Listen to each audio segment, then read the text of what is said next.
많은 사랑을 받고 있습니다. 프리미어리그 전술 무브먼트. 네. 이명철이 말하는 리버풀의 전술은 네. 이 요즘에 좀 분위기가 안 좋아서 리버풀이 브라이튼전 비기고 웨스트햄전 패하고 하필 내가 중계할 때 그랬어요. 그래도 프로더라고요.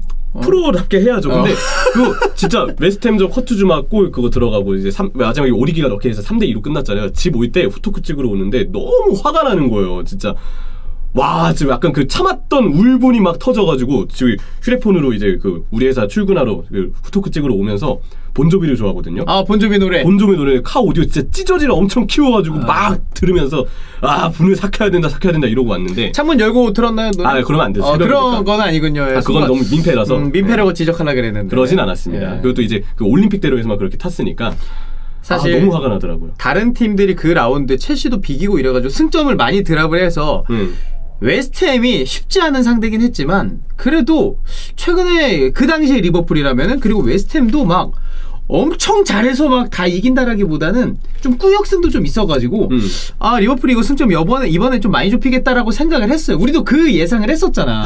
그렇죠. 근데 졌죠 리버풀. 네. 예. 사실 뭐 저는 그 시즌 예상할 때도 그 얘기를 했었어요. 리버풀이 우승권으로 가기엔 무리가 있을 것이다. 왜냐면 중앙 미드필드에 숫자는 많지만 부상 이력이 많은 선수들이 다수고 다 있죠 사실. 공격진 영입을 안 한 건 미스다.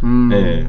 살라와 마네가 네이션스컵에 대한 이슈도 있는데 여기에 더해서 보강을 하지 않았다는 거는 좀 시즌을 풀어가는 데 있어서 마이너스 요소라고 봤기 때문에 한 명 더 있었어야 돼. 그렇죠. 근데 이렇게 좀 초반에 너무 잘했으니까 욕심이 나잖아요. 그쵸? 근데 첼시가 번리전에 비기면서 차려준 밥상을 그냥 걷어차서 여전히 찜찜합니다. 이 전술적인 문제점을 이제 한번 얘기해 보겠습니다.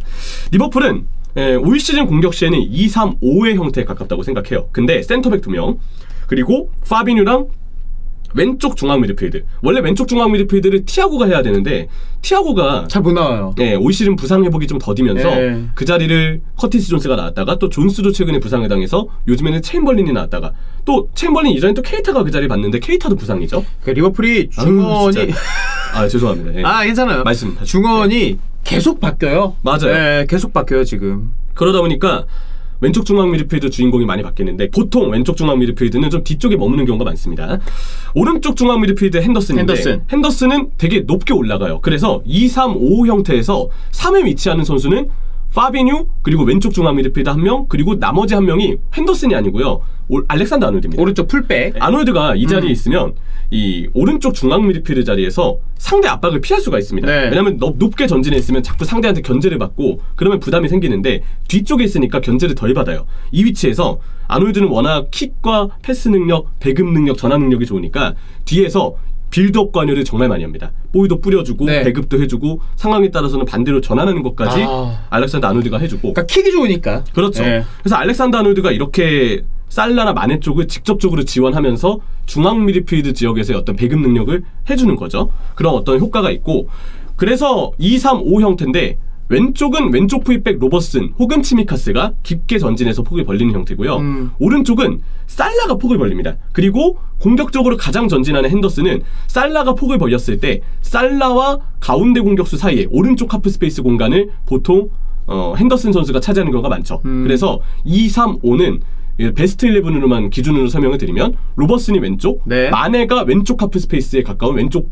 윙포워드 들어와서 그리고 최전방 공격수지만 포이스9인 피르미누 네즈는 좋다.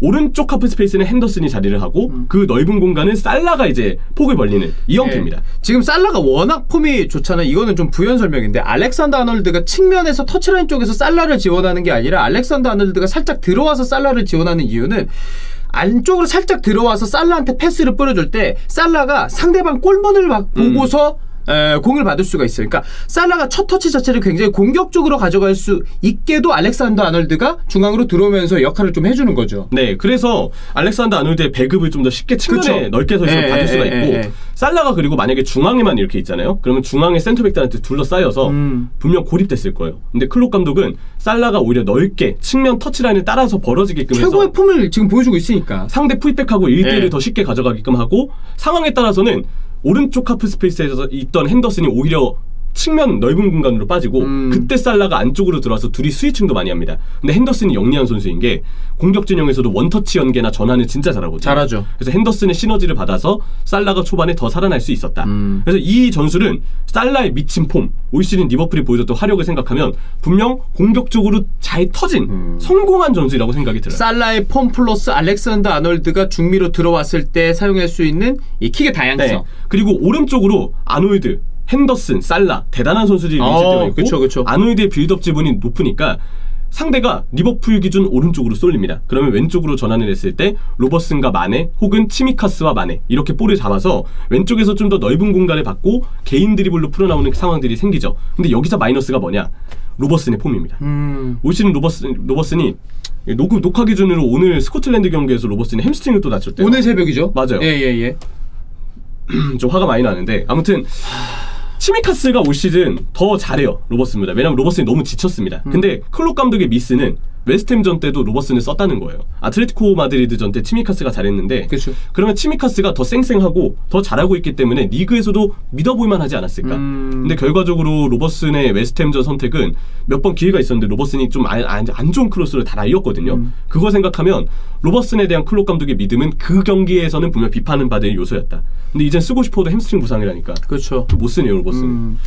치미카스가 그래도 나올 때 꽤 잘해줬으니까 뭐 대체자가 아예 없는 건 아니라서 그럼요. 예. 그게 좀 그나마 미안이 좀 되긴 합니다. 그리고 이 전술에 있어서 또 하나 효과가 좀 발생되는 부분은 네. 오른쪽 센터백 마팁이에요. 오른쪽에 아놀드, 핸더슨, 살라 대단한 선수들이 포진돼 있는데 마팁이 또 볼 직접적으로 본인이 끌고 올라가서 오른쪽 수적 우위에 더 도움이 되는 경우들이 있거든요. 그래서 마팁의 능력도 이럴 때 보탬이 많이 된다. 예. 이런 얘기를 좀 드리고 싶습니다. 그래서 리버풀은 팀의 시스템이 되게 유연하게 잘 갖춰져 있는 팀이에요. 상대가 투톱으로 만약에 압박을 하면 파비뉴가 센터백 사이로 내려와서 라볼피아나 백스리를 만들어서 빌드업을 쭉 해나가는 편이고 상대가 원톱일 때는 센터백 2명만 남아있고 파비뉴는 위쪽에 미드필드가 되어서 그때그때 유연하게 상대 압박에 대해서 전술적으로 대처를 하죠. 이거는 워낙 클롭 감독이 기틀을 잘 마련해놨기 때문에 리버풀이 그 정도로 상대에 대한 어떤 유연한 전술 대처가 가능하구나 라는 부분을 이해할 수가 있습니다. 그리고 이제 롱볼을 올렸을 때도 받는 선수가 살라랑 마네이기 때문에 네. 롱볼 뒷공간 향해서 올리잖아요. 그럼 웬만한 팀 이상으로 파급력이 대단합니다. 마네가 뛰어들어가고 살라가 뛰어들어가면 어떤 수비수도 이걸 막아내기가 쉽지가 않아요. 그쵸. 예. 마네가 그렇게 욕을 했는데 결국 경기 끝나고 살아나요? 마네가 막 한 골 넣고 멀티골 넣고 그래서 올 시즌 스탯은 양호합니다. 이런 거 생각했을 때 갈수록 좋아지고 있다고 봅니다. 저는 마네. 저도 지난 예. 시즌보단 나은 것 같아요. 예. 그래서 리버풀의 3톱은 역시 위력이 있다. 이런 부분을 좀 알 수가 있습니다. 근데 네. 이 전술에 수비적인 리스크가 있어요. 클롭 감독은 계속 선수들한테 압박을 강하게 주문합니다. 리버풀의 기조가 압박이니까 그쵸. 당연히 경기 지배하려고 압박을 해야죠. 첼시에게 그 정도로 경기 지배력을 가져왔던 선수팀은 맨시티, 리버풀 딱 둘이라고 생각해요. 네. 리버풀 그때 하베르츠한테 선제 실점을 허용하긴 했지만 그건 세트피스 실점이었고 그 전까지 경기 내용은 리버풀이 계속 압도했습니다. 안필드에서 그런 것도 있겠지만 첼시에게 중앙 위주로 강한 압박을 걸어서 오히려 리버풀이 흐름을 가져오는데 되게 요긴하게 그 압박이 쓰였었어요. 그래서 리버풀의 전술은 역시 압박이다. 전방 압박이다라는 점을 알 수 있거든요. 근데 전방 압박도 하고 싶어하고 게다가 핸더슨도 공격적으로 활용하고 싶어하고 네. 2-3-5 형태도 만들고 싶어하고 또 아놀드 로버슨 공격적으로 써야 되니까 풀백도 올리고 싶어합니다. 이걸 다 하려고 하잖아요. 붕괴되는 게 밸런스예요. 맞아요. 뒤쪽이 무너질 수밖에 없습니다. 이게 결국 문제가 되는 게 뭐냐면 선수들 공격적으로 위치를 잡고 분명 그게 공격적으로 터졌어요. 근데 올라가 있는 핸더슨이랑 뒤쪽에 있는 파비뉴와 왼쪽 중앙 미드필드랑 간격이 너무 벌어져 있습니다. 이게 간격이 벌어지니까 상대가 역습을 할 때 그냥 공간을 중원 사이에 벌어진 공간을 허용하는 경기들이 최근에 연이어서 많아지고 있어요. 그리고 후반전 됐을 때 이거는 또 중앙 미드필드의 부상자가 최근에 많아지면서 더 눈에 띄는 문제점이거든요. 네. 후반전 됐을 때 체력적으로 선수들이 지칩니다. 그래서 전술적으로도 불안한 이 부분이 있는데 선수들의 체력까지 지치니까 더 중앙 사이 공간을 상대한테 내주면서 그게 리스크가 되는 거죠. 역습을 허용할 때도 그게 빌미가 되면서 실점을 허용하는 장면들이 좀 생기고요. 그래서 이런 리버풀의 약점이 나오는 이유는 네. 일단 부상자가 많다 보니까 중앙 미드필드의 조합이 계속 바뀌면서 뭔가 호흡적으로 안 너무 맞는 부분들이 바뀌어요. 있어요. 네, 너무 바뀌어요. 언젠 밀너가 나왔다가 언젠 존스가 나왔다가 티아고는 초반에 나왔다가 다시 갑자기 나갔고 이런 템벌린도 부분도 나오고. 그렇죠. 예. 케이타도 그렇고 케이타.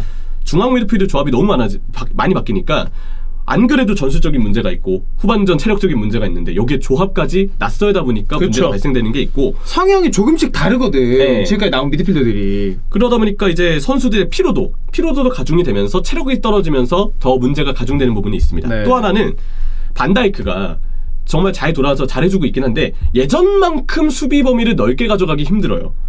그러니까 판다이크가 마티빗도 튀어나갔을 때 혼자 말도 안 되는 수비 범위를 커버했던 1819 시즌과 비교해보면 그 정도는 아니다. 맞아요. 네, 그러다 네. 보니까 중앙 미드필드에서 뚫렸을 때 그 문제를 반다이크가 모두 다 해결할 거라는 기대를 하면 안 됩니다. 그러니까 여전히 반다이크는 리그 최정상급 수비수지만 형철이가 말한 대로 1819급의 수비수로는 사실 부상이 있었기 때문에 아직은 회복 단계라고 봐야 되거든요. 그때는 판다이크가 약점이 없었어요. 없었어요. 그러니까 지금, 네. 혼자 하프라인 밑에를 다 커버해. 그러니까 그때는 진짜 괴물급 수비수의 맞아요, 느낌이었다면 맞아요. 지금은 괴물이라기보다는 뛰어난 수비수의 느낌입니다. 근데 뛰어난 수비수면 괴물은 아니기 때문에 인간이기 때문에 발생시키는 어쩔 수 없이 커버를 못하는 공간이라는 게 있거든요. 그럼요. 지금 반다이크도 이 무릎 쪽 부상 때문에 스프린트를 좀 자제하면서 뛰는 게 보이거든요. 그러니까 중앙 미드필드가 너무 힘없이 뚫렸을 때 반다이크가 그 부담을 모두 다 쓸어줄 수는 없는 거다. 이 얘기를 좀 하고 싶습니다.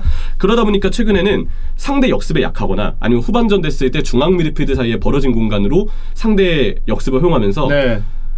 중계하는데 기가 빠집니다. 근데 일은 힘내, 형철아. 일은 일이니까 일이 이제 돈 약간 받고 일하는 거잖아. 그래 그래서 어쩔 수 없어요. 아. 약간 그래서 나도 의식해가지고 상대팀 그건데 나는 진짜 화나죠. 근데 그게 티나면 안 되니까 커트 좀 맞고 넣었어 이러는데 누가 봐도 억텐이야. 이 얘기를 드린 이유는 흐름 자체가 최근에 리버풀이 전반에 리드 잡아놨다가 후반에 따라잡히는 경우들, 후반에 상대한테 오히려 극장 승부를 만들어주는 경우들이 너무 많다. 사실 그러한 전반과 후반의 경기력 차이는 대체적으로 체력에서 오는 경우가 좀 많거든요. 그렇죠. 예. 그래서 문제가 좀 있습니다. 이제 스쿼드의 문제점 두 가지를 염려점 두 가지 말씀드리면 네. 하나는 파비뉴가 빠졌을 때 파비뉴를 대체할 수 있는 수비형 미드필드가 없어요.